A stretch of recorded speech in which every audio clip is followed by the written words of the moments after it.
Estamos de volta no Além da Notícia, hoje conversando com Dom Fernando Chomali, arcebispo chileno, autor de vários livros sobre ética, artigos em revistas chilenas e estrangeiras e membro da Pontifícia Academia para a Vida. E o que estamos tratando aqui hoje é da mais extrema importância.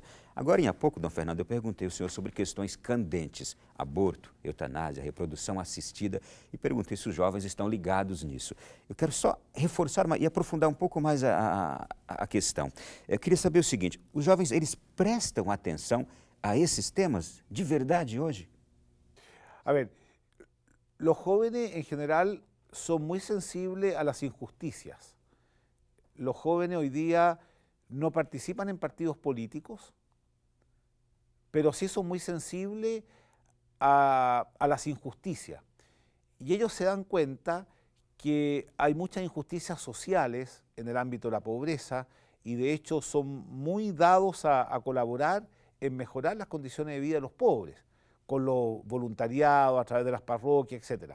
Pero hoy día se dan cuenta que hay otra pobreza, que es la pobreza espiritual que hay, en la cual se ha caído en un gran pragmatismo. Según la lógica, todo lo que se puede hacer se debe hacer. Y los jóvenes no creen eso. Los jóvenes creen que hay valores anteriores y que los quieren promover, y esa es la razón por la cual tantos jóvenes fueron a este encuentro y muchos de ellos eran universitarios. Numa de suas palestras, no seminário que o senhor deu aqui em Brasília recentemente, o senhor falou sobre o sentido do humano na contemporaneidade. Para quem não participou, soubemos que foi uma das palestras que mais atraíram a atenção dos jovens. Para quem não participou, o senhor pode fazer para a gente aqui uma síntese? Los católicos tenemos que ser realistas. ¿Qué significa el realismo católico? Significa que no somos pesimistas, pero tampoco somos optimistas ingenuos. Hay un cierto pesimismo que todo está malo, que nada sirve. Yo no creo en eso. Y también hay un optimismo ingenuo que todo se va a solucionar solo. Tampoco creo en eso. Yo creo en un realismo y sobre todo creo en el trabajo para cambiar las situaciones de menos humanas y más humanas. Entonces yo hago un análisis de cuáles son las condiciones que tienen que darse para que los católicos seamos promotores de la cultura.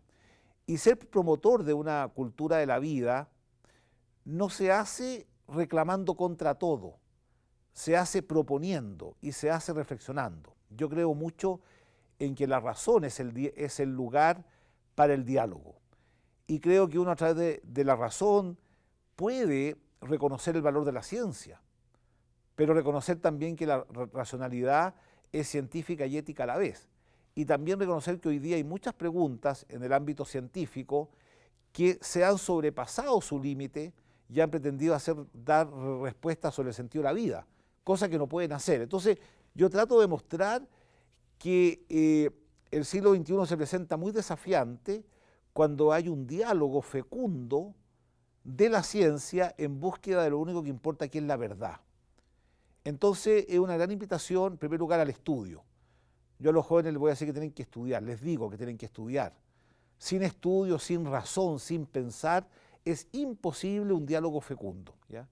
Y en segundo lugar, les hago ver que anatematizando la ciencia, encontrándola toda mala, no vamos a llegar a ninguna parte. Tenemos que ver cuáles son los elementos positivos que hay y ver aquellos que no son positivos, pero para cambiarlos con una propuesta mejor, ¿ya? Y después hago ver la belleza que significa ser un ser humano. Yo creo que hoy día el ser humano está muy entre paréntesis, todos los temas son más bien económicos, son más bien políticos, pero el ser humano en su unicidad, en su especificidad, está muy entre paréntesis.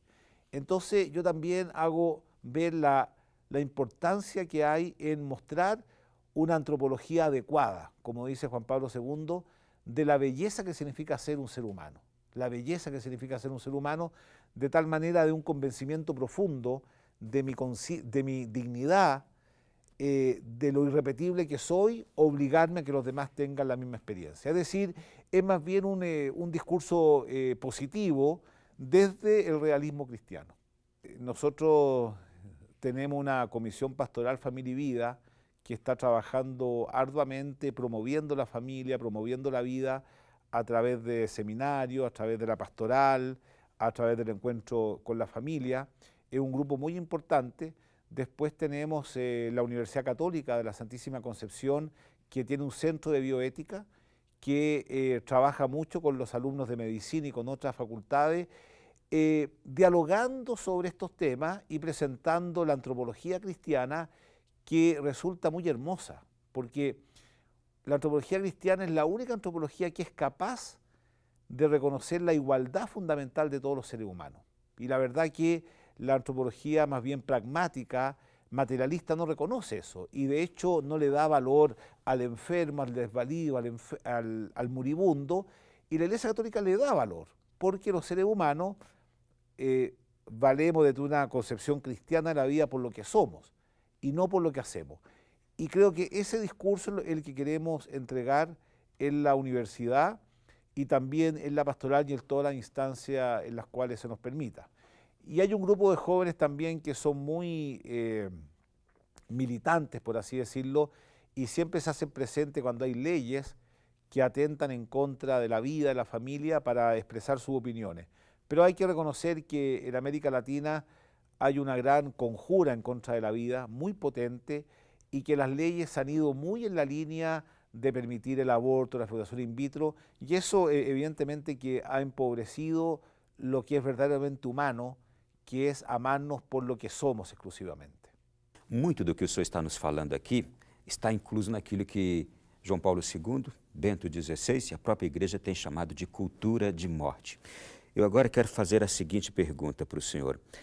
Quais são os desafios que nós temos na sociedade atual para nós irmos contra essa cultura de morte, mas, sobretudo, promovermos a cultura da vida? Bueno, el primer desafío es pasar de una cultura de la información a una cultura del conocimiento, a una cultura de la sabiduría. Tengo la impresión que hoy día hay mucha información, hay poco conocimiento, pero hay una ausencia absoluta de sabiduría. Porque hemos creído que los grandes cambios provienen de la ciencia. Y la verdad que los grandes cambios no provienen de la ciencia. Los grandes cambios provienen de la transformación del hombre, de cada hombre.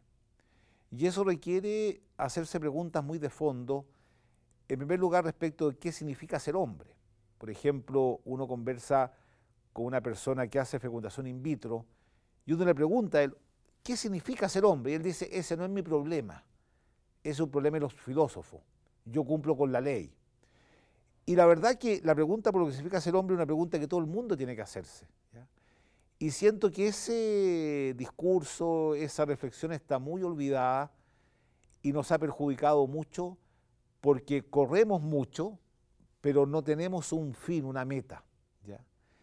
Y la Iglesia Católica propone una meta, que es muy concreta, que es desde el horizonte de la promesa, que es estar junto a Dios, tratar con los propios actos de generar un reino acá.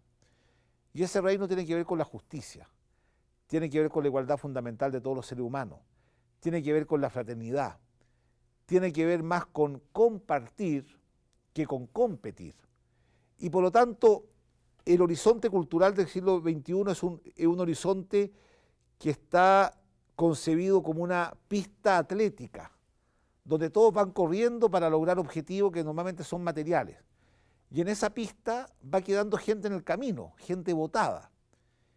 Y esa gente votada, la verdad que es la Iglesia la que la recoge. Al banco no le importa el que está votado, le remata la casa.